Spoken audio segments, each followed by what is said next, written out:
নমস্কার বন্ধুরা, আমার চ্যানেলে আপনাদেরকে স্বাগত।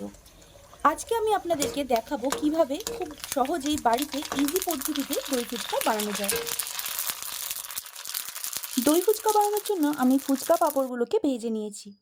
এই ফুচকা পাঁপড়টা যদি বাড়িতে এনে রাখা যায়, তাহলে মন যখন করবে তখনই আপনারা বাড়িতেই খুব ইজি পদ্ধতিতে টক ফুচকা, দই ফুচকা আর মিষ্টি ফুচকা বানিয়ে খেতে পারবেন। বাড়িতে যা যা উপকরণ ছিল সেগুলোকেই আমি ব্যবহার করেছি, যেমন আলু সেদ্ধ, পেঁয়াজ কুচি, শসা কুচি, ধনেপাতা কুচি, বিট লবণ, ভাজা মশলা, চিলি ফ্লেক্স, কাঁচা লঙ্কা কুচি আর লেবুর রস। এবারে এই সব কটাকে আমি একসাথে মিক্স করে একটা চাট বানিয়ে নেব। আমার চাট রেডি। আর নিয়ে নিয়েছি একটু ঝুরি ভাজা, ফেটিয়ে রাখা টক দই আর মায়ের বানানো মিষ্টি চাটনি, যেটা টমেটো, খেজুর, আমসত্ত্ব আর কিশমিশ দিয়ে বানানো। এবারে আমি একে একে দই ফুচকাটা বানিয়ে নেব।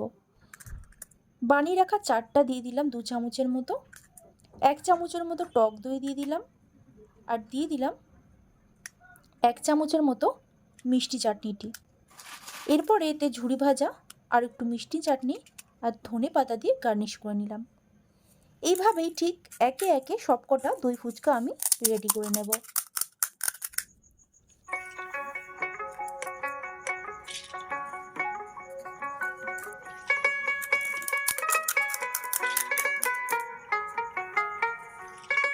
বাইরে সেভাবে হাইজিন মেনটেন হয় না, সুতরাং বাইরেতে কিন্তু আপনারা খুবই হেলদিভাবে এই ফুচকাটা বানিয়ে নিতে পারেন।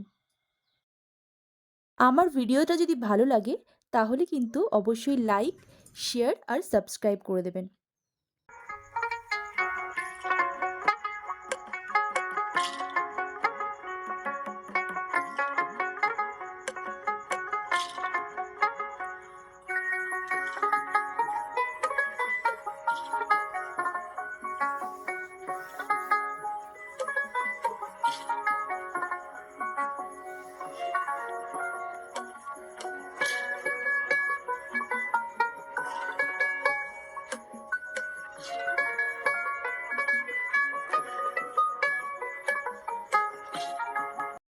আমার ফুচকাগুলো পুরোপুরি এবার রেডি হয়ে গেছে।